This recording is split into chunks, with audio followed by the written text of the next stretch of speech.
Allez, aujourd'hui on se retrouve pour la profile de Jordan Guillot, top 64 CDF. C'est moi, wesh. Allez Jordan, tu nous présentes ta profile. Je joue Slice ici, let's go. On commence par l'engine. Tac, tac, tac. Bon, je joue pas pendule grave parce que ouais, j'aime pas la carte. Hop, tac. Blessing incroyable, la meilleure carte du deck.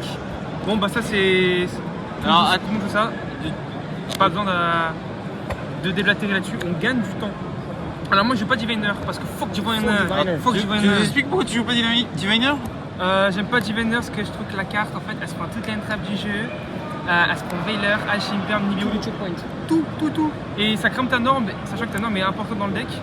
Et du coup j'ai repris plus ou moins la liste de Billway là, le GOAT. Et du coup ça t'a pas manqué en termes de consistance le Diviner? Vraiment pas, justement il y a peu d'une fois où juste, vu que j'ai pas eu accès à la Legend Branded, c'est comme si j'ai pas accès à Diviner. Et donc en fait j'ai quand même pu jouer, parce qu'on n'a pas réellement besoin.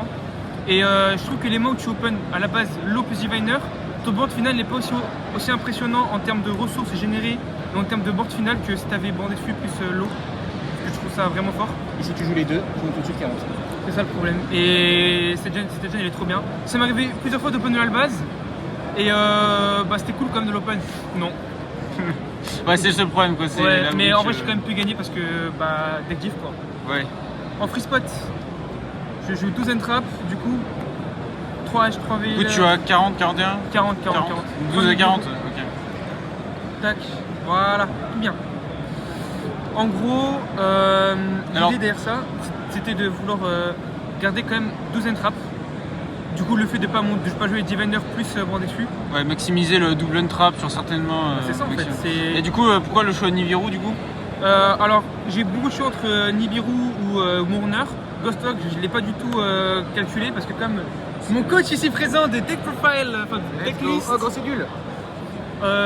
En fait, Ghost Hog, je trouve qu'elle a trop peu d'activation dans la méta, à part sur certains decks comme Voiceless, contre, comment ça s'appelle, Tempai. Et en vrai, même quand il n'y avait pas Tempai, la carte n'était pas considérée, ou très peu. Et là, maintenant qu'il y a Tempai, sachant que le deck a un excellent match-up contre Tempai, bon, finalement, est-ce qu'on va vraiment la considérer?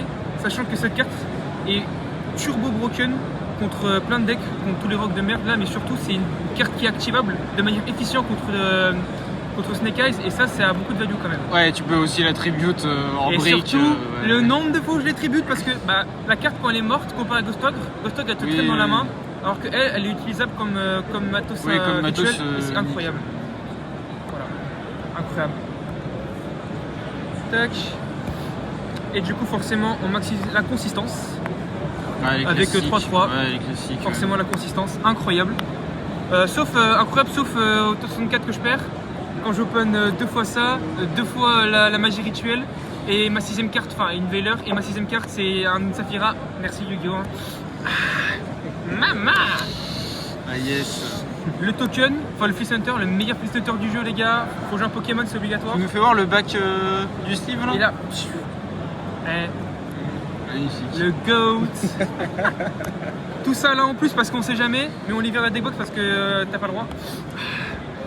Les 2 tokens, les 2 meilleurs tokens, les gars, incroyable, ils sont trop beaux.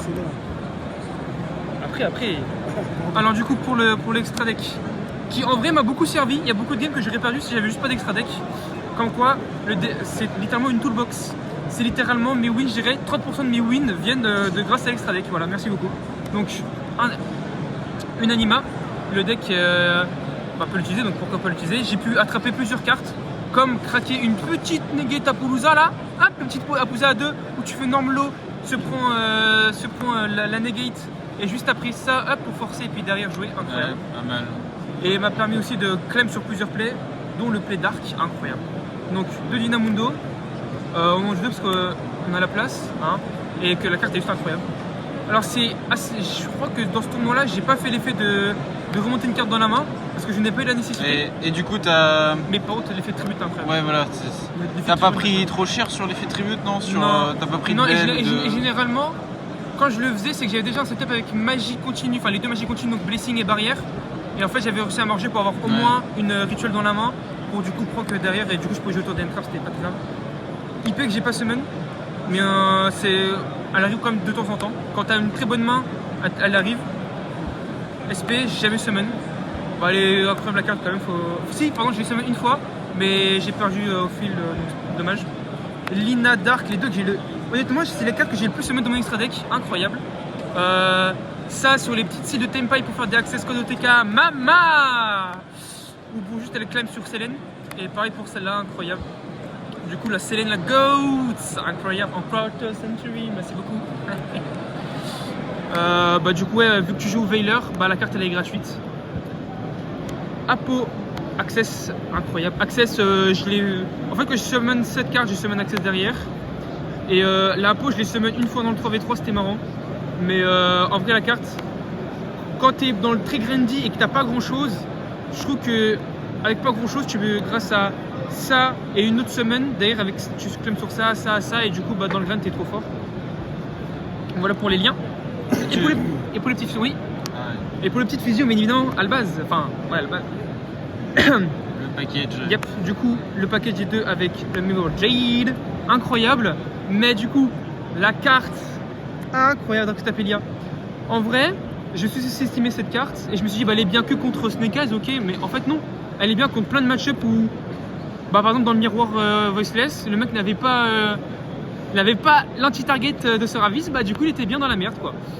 Et en vrai, je pense qu'il arrivait plus souvent que le Mirror Jade en vérité.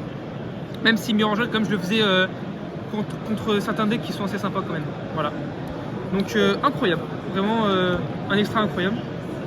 Et la dernière Sky Crisis que j'ai pas summon. Le Typhoon. Ah, pas summon le Typhoon. Alors, il m'arrivait de temps en temps de le faire dans les locales, dans les tournois machin, mais là, dans ce tournoi-là, il est pas arrivé du tout. Après, c'est voilà, suivant le match-up, la situation. C'est ça en fait. Et quand on a besoin, t'es bien content de l'avoir quand même. En fait, c'est. Bah, vu que c'est une toolbox extra deck, forcément, c'est des situations très précises. Et chaque 4 points de situation, c'est trop bien. C'est trop plaisant. Le séparateur, les gars. John Cena, toujours. Qui c'est? John Cena.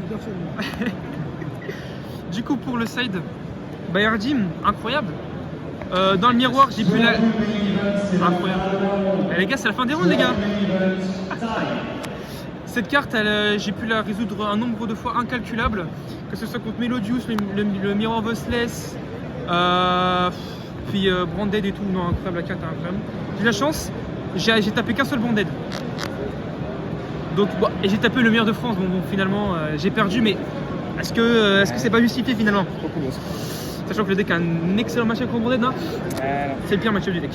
Donc, en side and trap, du coup, je joue Droll et Didi Crow. Droll, c'était surtout pour. J'avais peur des decks un peu. Dans les premiers rangs, les decks un peu bizarres qui font que des loops, les bons gros decks Go First là. Et surtout, c'est très fort contre Snake Eyes, Snake Eyes Kashira. Et des fois, en Go second, j'aime bien la rentrer aussi contre Voiceless aussi, c'est sympa. Même si il y a mieux à mettre dans sa deck. Comme c'est Didi Crow très très forte, bah, m'a fait gagner contre Salah quand je vous dis. Hein, cette carte est mieux que les bestiales, hein. En tout cas dans cette méta je trouve qu'elle est mieux que les bestiales parce que elle marche.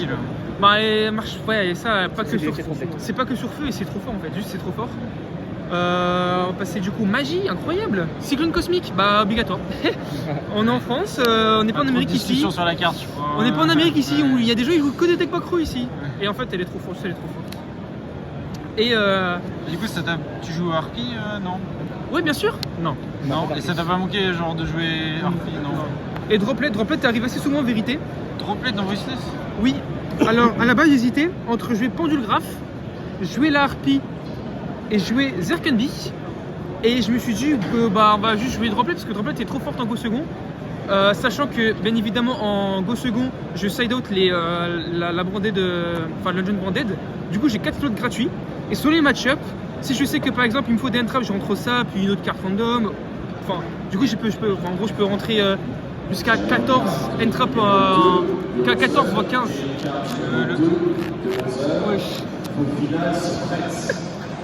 Et le pendule graph, il t'a pas manqué quand même dans le side? Bah il m'a manqué que contre Branded. Et encore, le problème de la carte c'est que t'en as jamais réellement besoin quand tu go first parce que tu préfères rentrer des BRG ou des entraps qui sont efficients contre l'adversaire. Parce que le meilleur board possible que tu puisses faire dans Voiceless, c'est setup avec double rituel possible, avec Blessing et les trap, et au moins une entrap ou deux entraps en main, ce qui rend le board presque impassable et du coup en graine tu exposes l'adversaire, c'est trop fort. Ok, cool. Oui. Alors du coup, tu peux nous parler aussi d'un peu de tes match-ups? J'ai déjà affronté 2 Snake Eyes Fire King. Ça s'est plutôt bien passé. J'ai affronté un Snake Eyes Kashira. On a fait draw. J'ai perdu contre un Tempai. J'ai fait un Tempai, j'ai perdu parce que j'ai brick. Et après, bon, j'ai affronté un Trap Tricks. J'ai affronté un Melodius, incroyable. J'ai affronté un Mirror Voiceless, enfin 2, si on parle du top. Et Salmon Great, un Dratron. Et je crois que c'est tout. Là, il y en a 9, non? Centurion, oui, pardon, oui, un Centurion. J'ai affronté un Centurion aussi. Ouais, c'est quand même assez diversifié Oui, dans et un l'ensemble. Bandette. Donc, ouais, j'ai affronté T'as de pas match-ups. affronté beaucoup de Snake Eyes au final? Non, je n'ai affronté que 3 au total. Et en vrai, je suis plutôt content parce que du coup, bah, vu que je cherchais à avoir une liste qui était bien quand même contre Snake Eyes, parce que c'est comme le top méta, et quand même assez versatile pour d'autres match-ups, finalement, la decklist, elle était juste parfaite. C'est, voilà, parfait. Les Oh là là. shout-outs? Oh, les shout-outs, je suis dans la team! Incroyable! Et Steven aussi, là. Steven Zeng. Ok, ok, ça marche. Voilà. Merci Jordan, c'était Salut. Jordan Guillot, top 64 CDF. Let's go.